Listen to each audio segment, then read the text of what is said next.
Kumpulan cerita horor yang bikin kamu merinding.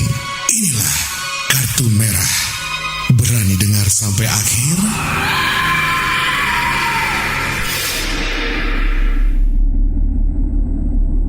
Malam di sebuah rumah sakit swasta di daerah Denpasar, Bali.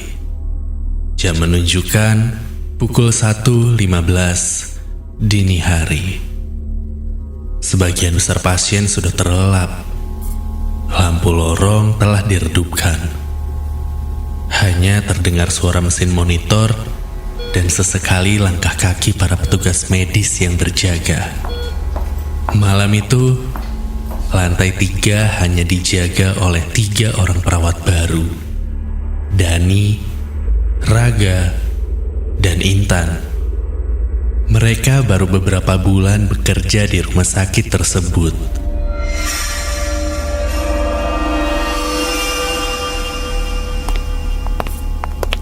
Aduh, capek banget ya shift malam.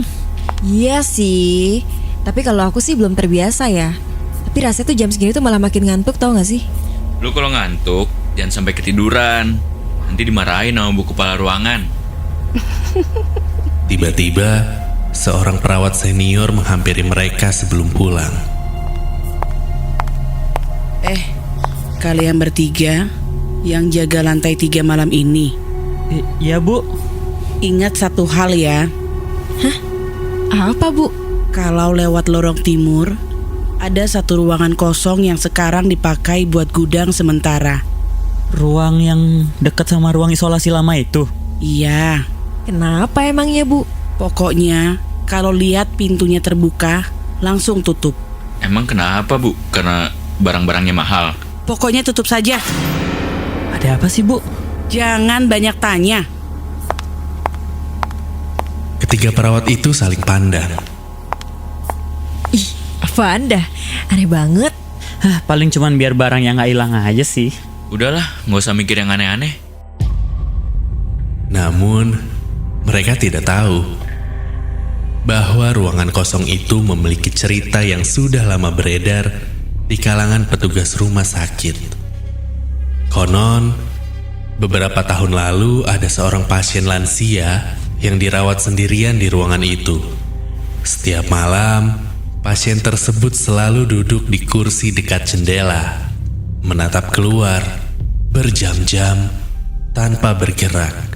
Hingga suatu malam, ia ditemukan meninggal masih duduk di kursi yang sama. Dan sejak saat itu, tak sedikit petugas yang mengaku melihat kursi itu berpindah sendiri. Waktu menunjukkan pukul 2:07 pagi. Tombol bantuan pasien pun berbunyi. Gua aja deh yang cek. Oke Dan. Dani berjalan sendirian menyusuri lorong timur. Lorong yang sepi. Lorong yang menuju ruangan kosong tersebut. Saat melewati ruangan itu, ia melihat pintunya terbuka. Lampunya menyala. Dan di dalam ada sebuah kursi tua yang menghadap ke arah jendela. Hah? Cleaning service lupa nutup kali ya? Dani tidak terlalu memikirkannya. Ia melanjutkan langkah menuju kamar pasien tersebut. Namun, ia tidak tahu itu adalah pertama kalinya malam itu ia melihat kursi tersebut.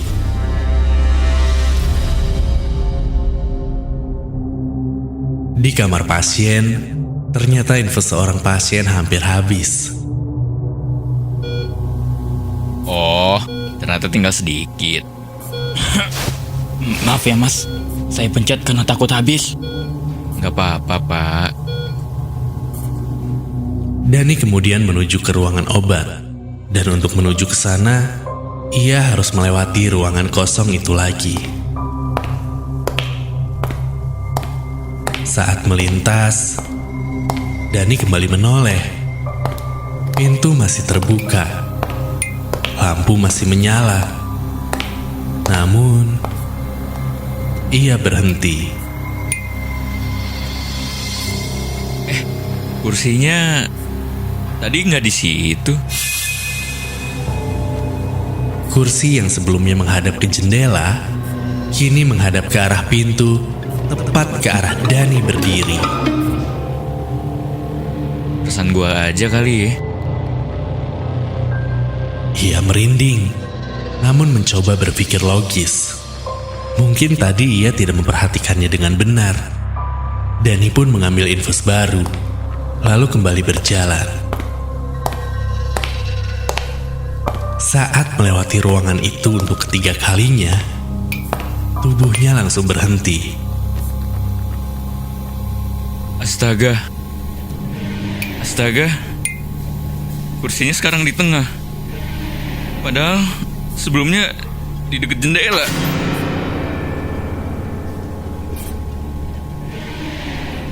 Karena jarak kursi berpindah hampir 3 meter dan tidak ada seorang pun di sana, ruangan itu kosong, benar-benar kosong. Dani mulai mempercepat langkah. Keringat dingin mulai muncul.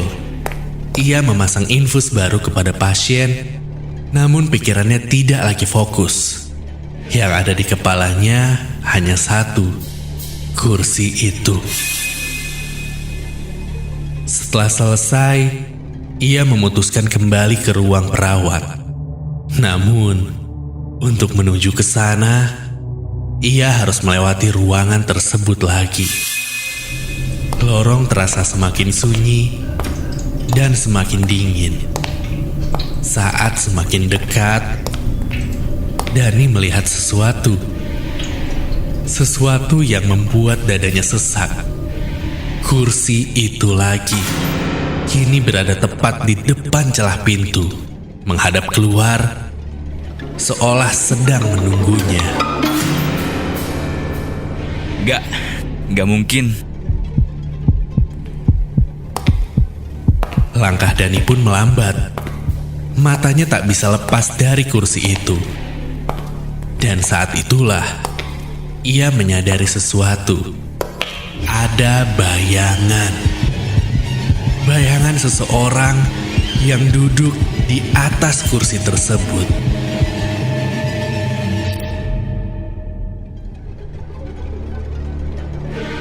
Tubuh Dani membeku.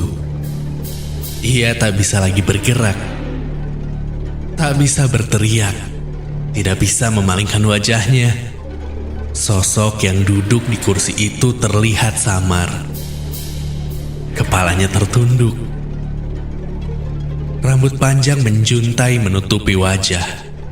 Tangannya menggelantung lemas di sisi kursi. Tuhan!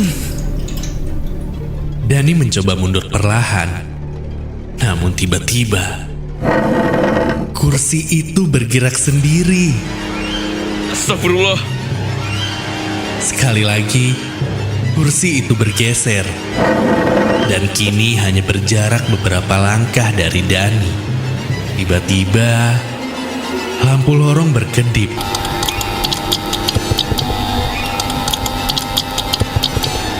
Dan pada kedipan terakhir, sosok itu sudah berdiri.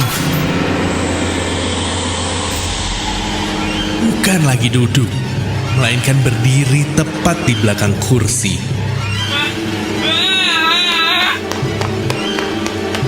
Dani berlari sekuat tenaga menuju ruang perawat.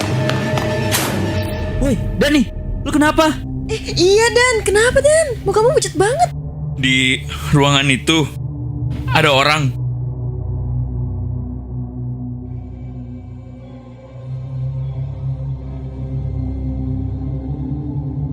Namun Dani terus gemetar. Air matanya mulai keluar.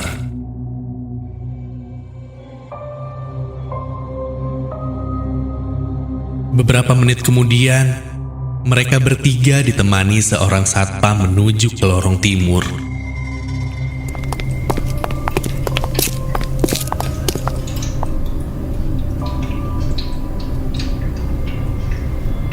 Mereka berhenti di depan pintu. Pintu yang tadi terbuka, kini tertutup rapat.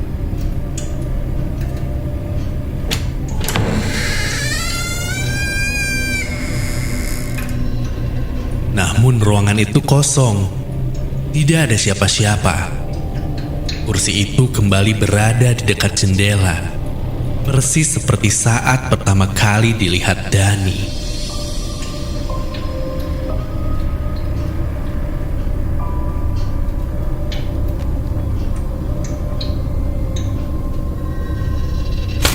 Saat satpam memeriksa bagian dalam ruangan, ia menemukan sesuatu di bawah kursi.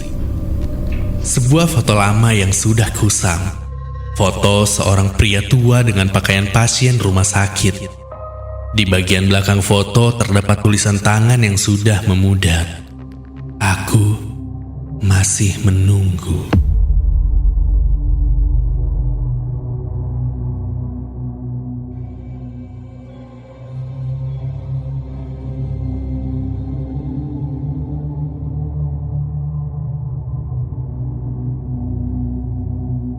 Dulu, ruangan itu bukan gudang. Itu kamar perawatan biasa. Ada seorang pasien tua yang dirawat di sana. Tiap malam, dia duduk dekat jendela, menunggu anak laki-lakinya datang. Tapi, sampai meninggal, gak pernah ada yang datang menjenguk. Jadi, sosok itu? Banyak yang percaya, dia belum pergi. Masih duduk di kursi itu. Masih menunggu seseorang yang mungkin gak akan pernah datang.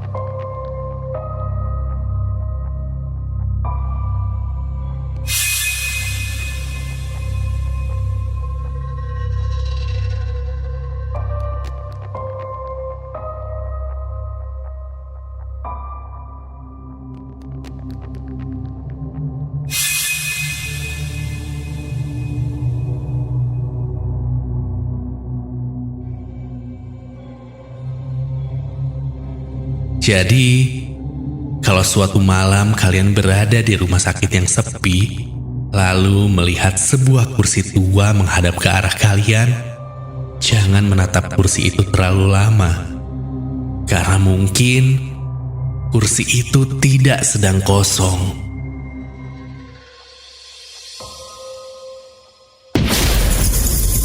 Kumpulan cerita horor yang bikin kamu merinding. Inilah Kartun Merah. Berani dengar sampai akhir?